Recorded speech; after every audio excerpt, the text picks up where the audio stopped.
عرب کے عام باشندے اسماعیل علیہ السلام کی دعوت و تبلیغ کے نتیجے میں دین ابراہیم کے پیروکار تھے، اس لیے صرف اللہ کی عبادت کرتے تھے اور توحید پر کاربند تھے۔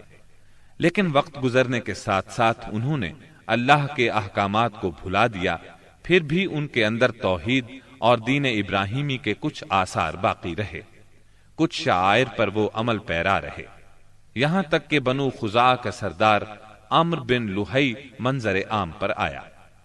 اس کی نشو و نما نیکی، صدقہ و خیرات اور دینی باتوں سے گہری دلچسپی پر ہوئی تھی، اس لیے لوگوں نے اسے محبت کی نظر سے دیکھا، اسے بڑا عالم اور اللہ کا ولی سمجھ کر اس کی پیروی کی۔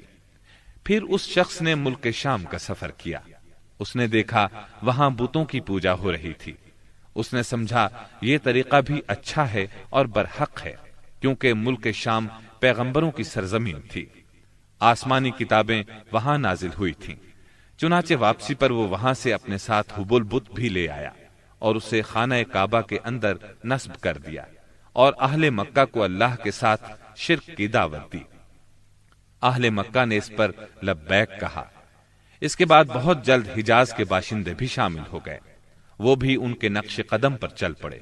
اس طرح عرب میں بت پرستی کا آغاز ہوا۔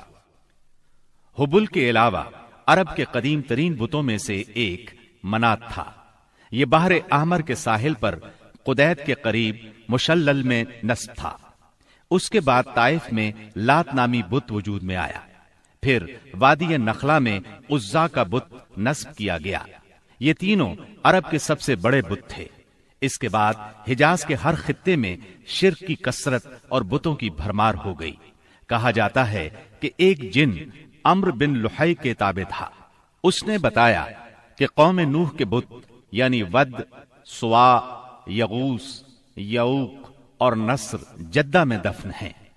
اس اطلاع پر عمرو بن لوہی جدہ گیا اور ان بتوں کو کھود نکالا، پھر ان کو تہامہ لایا، اور جب حج کا زمانہ آیا تو انہیں مختلف قبائل کے حوالے کیا۔ یہ قبائل ان بتوں کو اپنے اپنے علاقوں میں لے گئے۔ اس طرح ہر قبیلے میں پھر ہر گھر میں ایک ایک بت ہو گیا۔ اسی پر بس نہیں کی گئی، اس کے بعد مشرکین نے مسجد حرام کو بھی بتوں سے بھر دیا۔ چنانچہ جب مکہ فتح ہوا تو بیت اللہ اور اس کے گردا گرد 360 بت تھے، جن کو خود رسول اللہ صلی اللہ علیہ وسلم نے اپنے دست مبارک سے توڑا۔ آپ ہر ایک بت کو چھڑی سے ٹھوکر مارتے اور وہ گر جاتا۔ پھر آپ نے حکم دیا، ان تمام بتوں کو مسجد حرام سے باہر نکال دو۔ چنانچہ ان سارے بتوں کو مسجد حرام سے باہر نکال کر جلا دیا گیا۔ غرض شرک اور بت پرستی اہل جاہلیت کے دین کا سب سے بڑا مظہر بن چکی تھی، اور ان لوگوں کو یہ گھمنڈ بھی تھا کہ وہ سیدنا ابراہیم علیہ السلام کے دین پر ہیں۔ پھر اہل جاہلیت کے یہاں بت پرستی کے کچھ خاص طریقے بھی رائج تھے، جو زیادہ تر عمرو بن لوہی کے گھڑے ہوئے تھے۔ یہ جاہل لوگ سمجھتے تھے کہ عمرو بن لوہی کے طریقے دین ابراہیمی میں تبدیلی نہیں بلکہ بدعت حسنہ ہیں۔ ان میں بت پرستی کی کیا کیا رسمیں رائج تھیں، اس کی تفصیل بھی سن لیں۔ نمبر 1، اس دور کے جاہل مشرک بتوں کے پاس مجاور بن کر بیٹھتے تھے، ان کی پناہ ڈھونڈتے تھے، انہیں زور زور سے پکارتے تھے، حاجت روائی اور مشکل کشائی کے لیے ان کو پکارتے تھے اور سمجھتے تھے کہ وہ اللہ سے سفارش کر کے ہماری مراد پوری کرا دیں گے۔ نمبر 2، وہ بتوں کا حج اور طواف کرتے تھے، ان کے سامنے عجز و نیاز سے پیش آتے تھے اور انہیں سجدہ کرتے تھے۔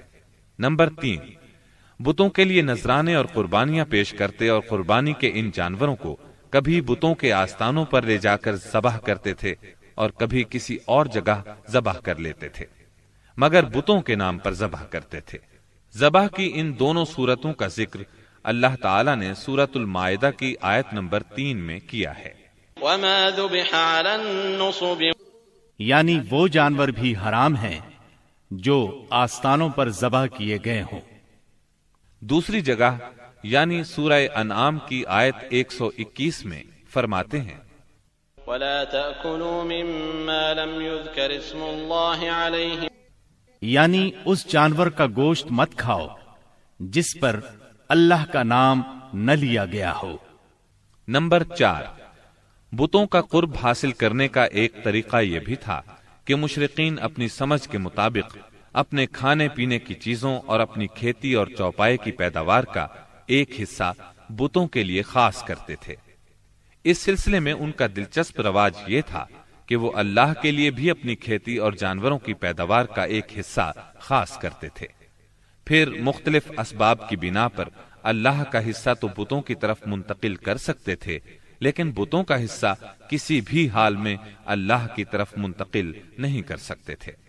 اس بری عادت کا تذکرہ بھی اللہ تعالی نے سورہ انعام کی آیت 136 میں کیا ہے۔ وَجَعَلُوا لِلَّهِ مِمَّا ذَرَأَ مِنَ الْحَرْثِ وَالْأَنْعَامِ نَصِيبًا فَقَالُوا هَذَا لِلَّهِ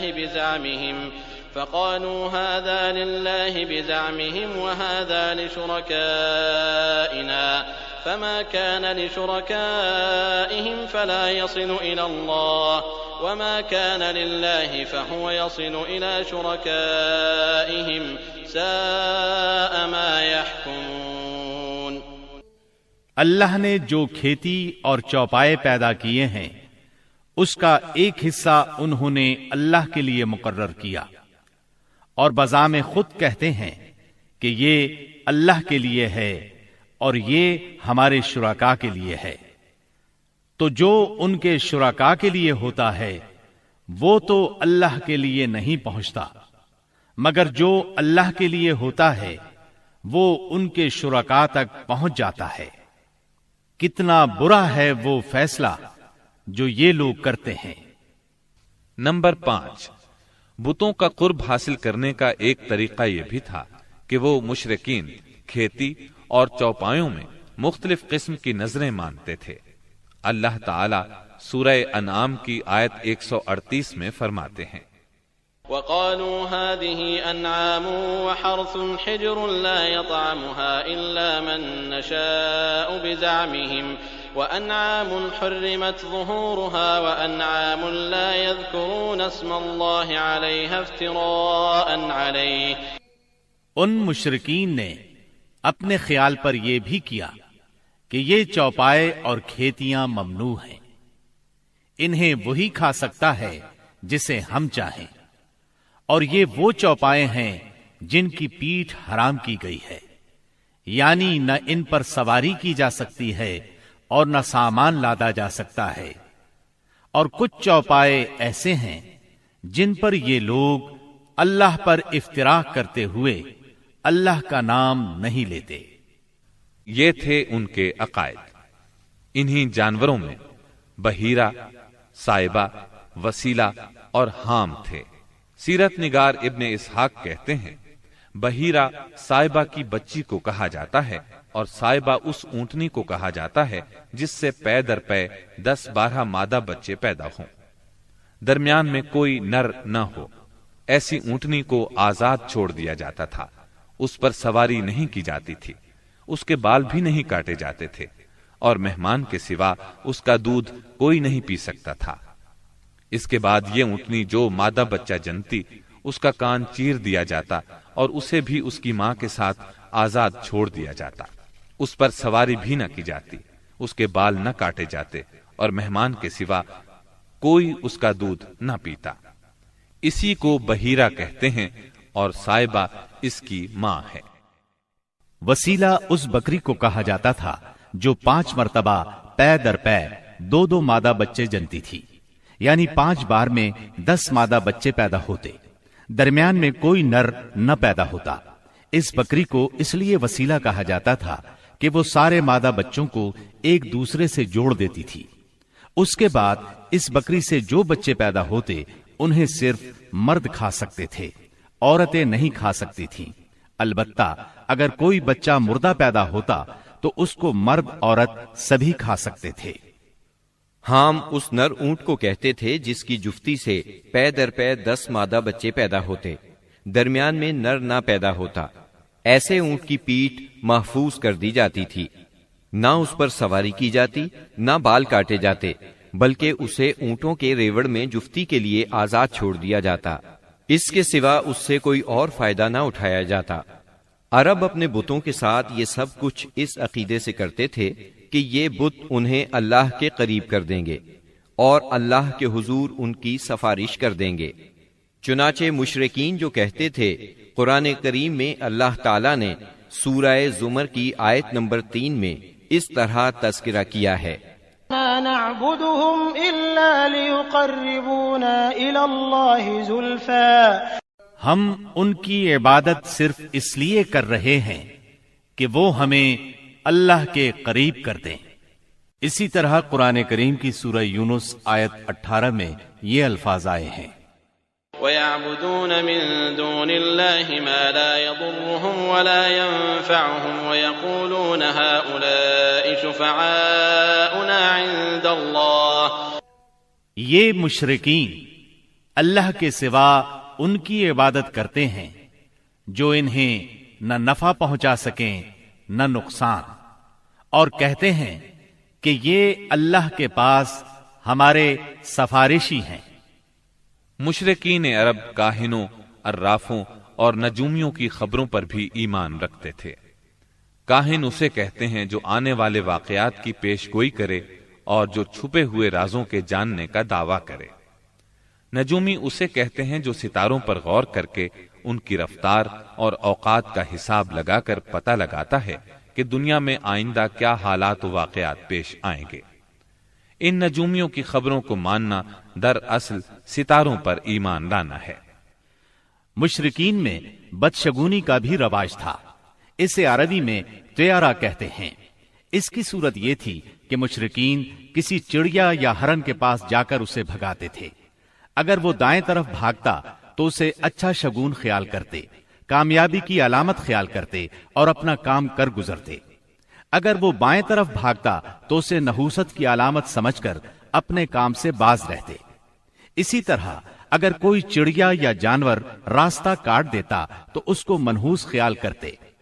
اسی سے ملتی جلتی ایک حرکت یہ تھی کہ مشرکین خرگوش کے ٹخنے کی ہڈی لٹکاتے تھے اور بعض دنوں، بعض مہینوں، جانوروں، گھروں اور عورتوں کو منحوس سمجھتے تھے۔ آج کے دور میں بھی ایسی باتیں سننے میں آتی ہیں، کالی بلی راستہ کاٹ گئی، اللہ خیر کرے وغیرہ۔ قریش کی ایک بدعت یہ تھی کہ وہ کہتے تھے ہم سیدنا ابراہیم علیہ السلام کی اولاد ہیں، حرم کے پاسبان، بیت اللہ کے والی اور مکے کے باشندے ہیں۔ کوئی شخص ہمارا ہم مرتبہ نہیں اور نہ کسی کے حقوق ہمارے حقوق کے مساوی ہیں۔ اسی لیے یہ لوگ اپنا نام ہمس یعنی بہادر رکھتے تھے، لہذا ہمارے شایان شان نہیں کہ ہم حدود حرم سے باہر جائیں۔ چنانچہ حج کے دوران میں یہ لوگ عرفات نہیں جاتے تھے اور نہ وہاں سے افاضہ کرتے تھے، بلکہ مزدلفہ ہی میں ٹھہر کر وہیں سے افاضہ کر لیتے تھے۔ اللہ تعالیٰ نے اس بدعت کی اصلاح کرتے ہوئے سورہ بقرہ کی آیت 199 میں فرمایا، ثم افیضوا من حیث افاض الناس، یعنی تم لوگ بھی وہیں سے افاضہ کرو جہاں سے سارے لوگ افاضہ کرتے ہیں۔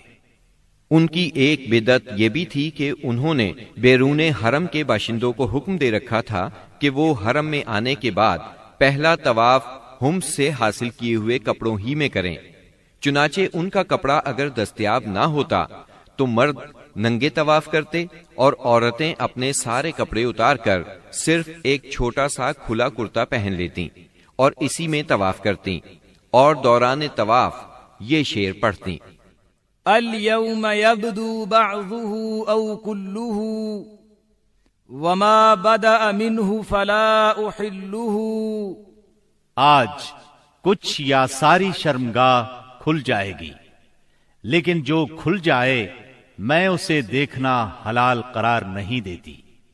اللہ تعالیٰ نے ان خرافات کے خاتمے کے لیے سورہ آراف کی آیت نمبر 31 میں فرمایا، یا بنی آدم خذوا زینتکم عند کل مسجد، یعنی اے آدم کے بیٹو، ہر مسجد کے پاس اپنی زینت اختیار کرو۔ یہی دین یعنی شرک و بت پرستی اور توہمات و خرافات پر مبنی عقیدے والا دین عام اہل عرب کا دین تھا۔